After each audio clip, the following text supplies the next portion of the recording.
From CBS News Bay Area, this is the Afternoon Edition. Right now on the Afternoon Edition, cleanup continues from our latest atmospheric river. Some roads still impacted as we start to dry out. Thanks for joining us this afternoon. I'm Ann Makovic, and it is going to be a busy weekend around the bay, and the rain has moved out just in time.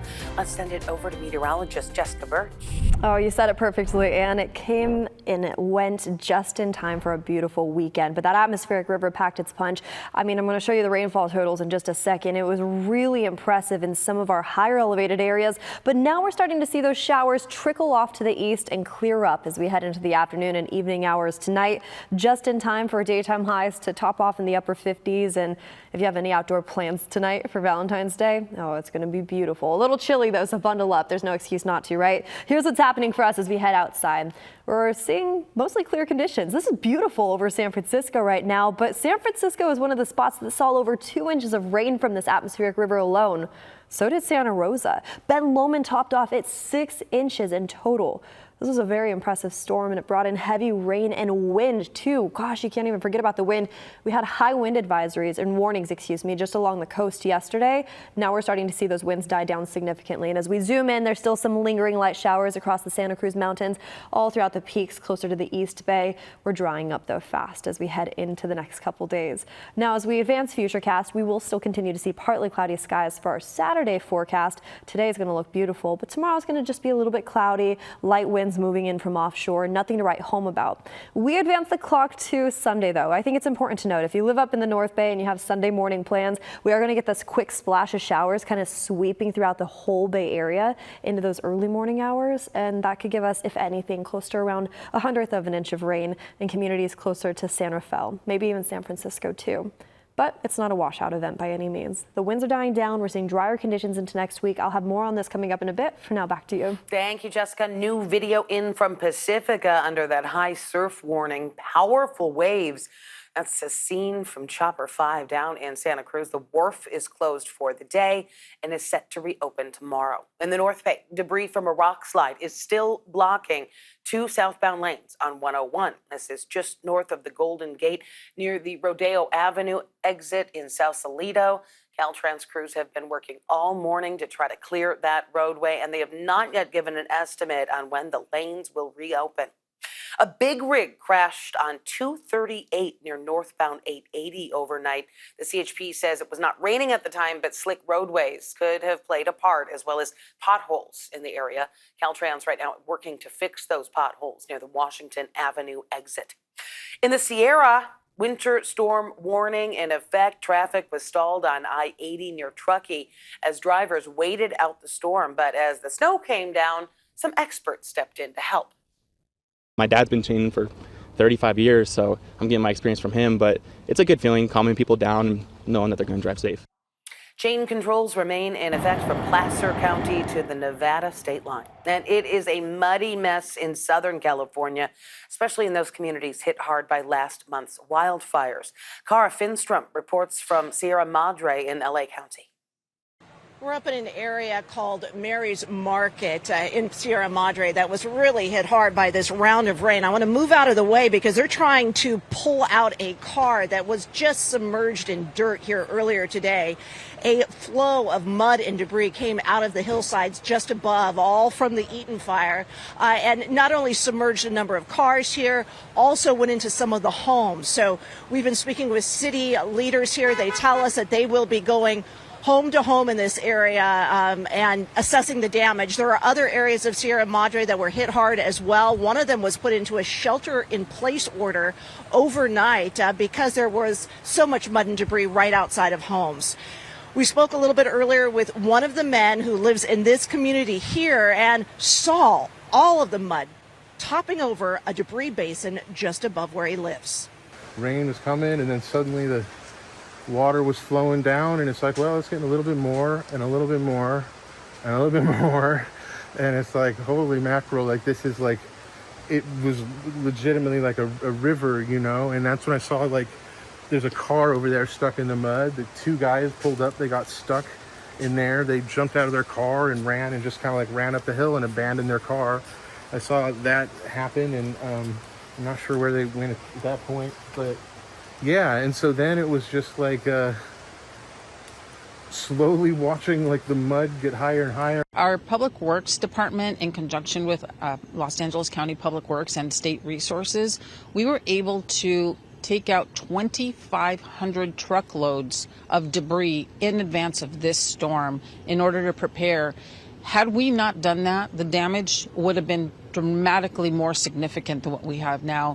And that was one of the city leaders there who says they will, again, be assessing all the damage here today. I can tell you that we just saw Office of Emergency Services crews arrive here as well. Some heavy equipment coming into this area. They are narrow roads, so it's going to be a little bit challenging for them to get in and get all of this mud out. But they have started that work here this morning.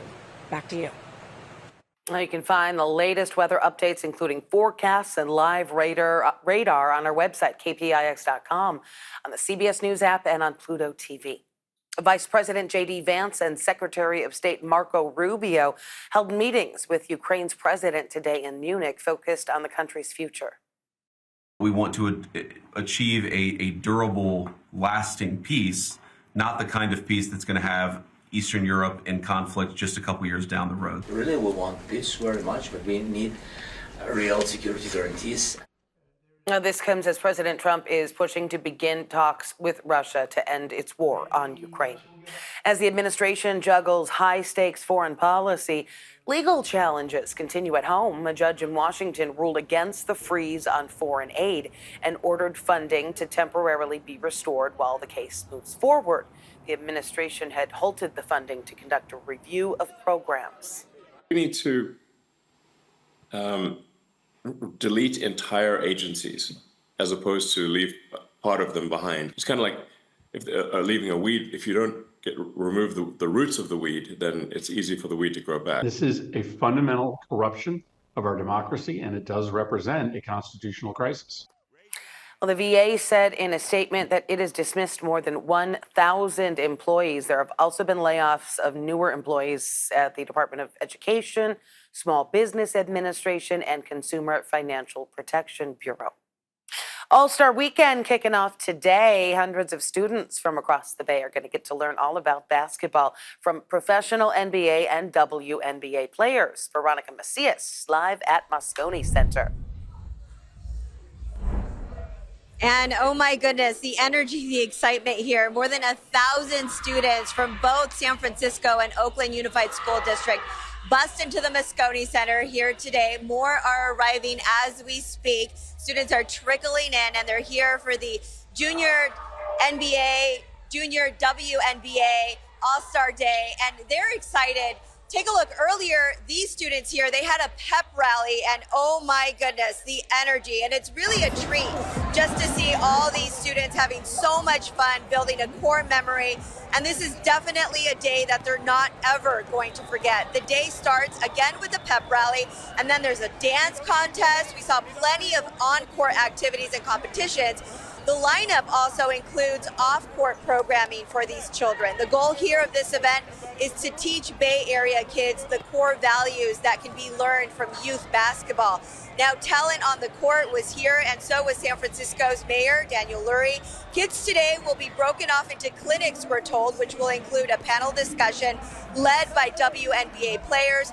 They're going to get social, emotional wellness tips, which is, of course, so important at this age, and a basketball clinic featuring fundamental basketball drills. Kids filled with energy and excitement to be here. The mayor saying also how important it is to be inclusive. Marcus on my school, Duke, because he got that good pass. Then Marcus again, because he got good defense stuff. And the kids telling me the best part about being out here too is getting to see the basketball players. One player included Moses Moody, who was here, and that fifth grader telling me he was so excited to meet them. And we also know that in order to be selected to participate in this day, children actually had to be on their best behavior. So this was sort of an incentive for all the students for a couple of months, I'm told, to be out here. And so definitely this day has paid off for them, Anne. Oh, very cool. What a reward. And Veronica, I know you were out there dunking hoops earlier. Did you pick up a tip or two from some of these pros? You know what? I haven't been able to roll up my sleeves again, and I was definitely wearing the wrong shoes earlier. But these kiddos, It was all about them, and I can tell you it was just such a treat to see the smiles on their faces today. You know, they're taking this away with them, and it's, you know, it's going to live with them forever. All right, very cool. Veronica Macias live for us in San Francisco. Along with All-Star Weekend, San Francisco's Chinese New Year parade is happening tomorrow.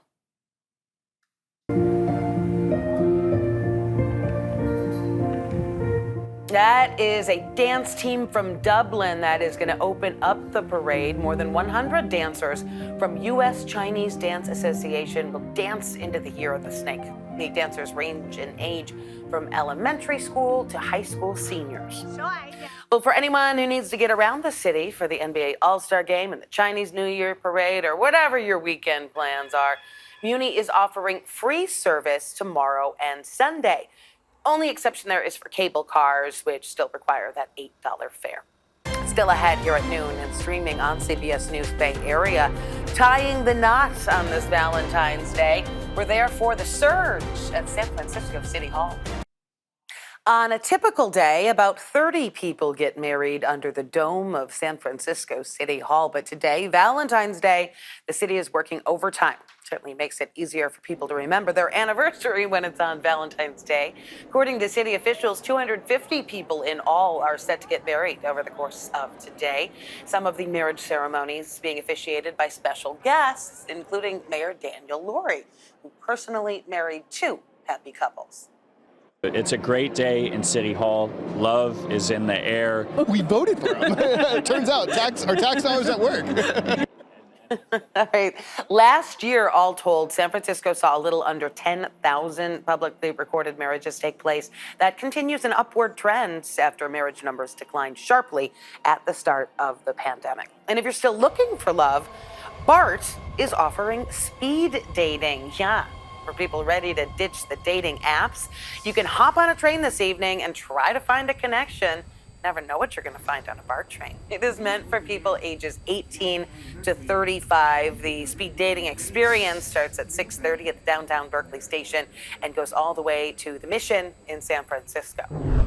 Love that shot of the green hills in the East Bay. Let's check back in with meteorologist Jessica Burch. Still seeing some clouds out there. Still seeing just a little bit of rain left over too from this system as it moves its way out. And as we take a look at the floor map, let's go up a little bit higher so you can see this. We do have some lingering showers in the forecast still that are going to continue to track off into the east as we head into the evening hours tonight. Now it's pretty much clear at this point, honestly. As we take a look at our daytime highs, we're gearing up for upper 50s anywhere from, let's zoom in now, all the way over near Antioch and over into Santa Rosa. We're seeing a very similar setup for our daytime highs. Down into the Santa Clara Valley, it's very similar too, but I want to show you what we can expect as we dive into this weekend. Here's those lingering showers I was talking about. You head all the way over into the Santa Cruz Mountains. We're seeing light traces there closer to Saratoga. Drier all the way over into the East Bay, but it is still cloudy at times too. And we're going to continue to keep a close eye on this as we head into the next couple days. Here's what we can expect. We're going to see dry conditions today, clear skies throughout this afternoon and heading into the overnight hours tonight. We'll get passing clouds to become a lot more thick as we head into our Saturday forecast, but don't be too alarmed. There's no rain with this just yet. It's not until Sunday where we advance the clock into those morning hours where we see light splashes of showers sweep throughout the North Bay, giving us close to around 1/100 of an inch of rain, at least in areas like Santa Rosa and Novato and all the way over into Fairfield too. Another thing to mention, those light onshore winds are going to become a lot more noticeable this weekend. We're still dealing with some gusty conditions right now with wind speeds anywhere up to around 30 miles per hour just around 3 o'clock near San Francisco all the way up into Bodega Bay. Those winds die down a lot into the overnight hours tonight. It's going to look great as we head into this weekend. Now, heading into this weekend, too, the snow will come to an end all the way up into the Sierra, and that's important to note because if you're planning on heading out there, well, you still want to have those chains ready to go just in case, but it should be pretty nice as we head into this weekend for that fresh powder to be enjoyed by all of us. Into next week. We see sunshine right around the corner. Tuesday, Wednesday, and Thursday will be partly cloudy at times, but for the most part, those clouds break apart in the morning hours, and we're left with plenty of beautiful sunshine to enjoy those days with upper 60s right around the corner. Back to you. Thanks, Jess. Well, still ahead, a different kind of breakup this Valentine's Day. Advice on how to reset your relationship with technology. On this Valentine's Day, many Americans are finding there's a third wheel in their relationship, the cell phone. Health and science journalist Catherine Price says phones often get in the way of some of our most important relationships. They can trigger a dopamine release each time we check it. In her best-selling book, How to Break Up with Your Phone, she recommends a digital Sabbath to help reset your relationship with technology. The digital Sabbath is just a 24-hour break from your phone, which I recommend trying well, it's Friday. Do it tonight. It's Valentine's Day. If you're going out on a date with a loved one. I love that. Then put your phone away, leave it at home, and actually connect with the person. But what I realized when I was writing the book is I wanted to create an actual solution. So there's actually a 30-day plan in the book that walks you through the steps of this phone breakup. Really? Price also advises that parents delay access to smartphones and social media for their teens and provide kids with a family loaner phone that they can use and give back. Still ahead, Valentine's Day procrastination, what a survey found out about Bay Area habits.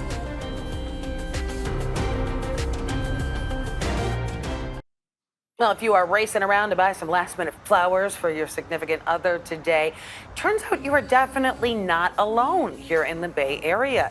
MasterCard tracked flower purchases that took place late in the day on Valentine's Day last year, and it found that San Francisco saw the biggest spike in flower spending out of any city in the entire country. San Jose came in fourth, but better late than never.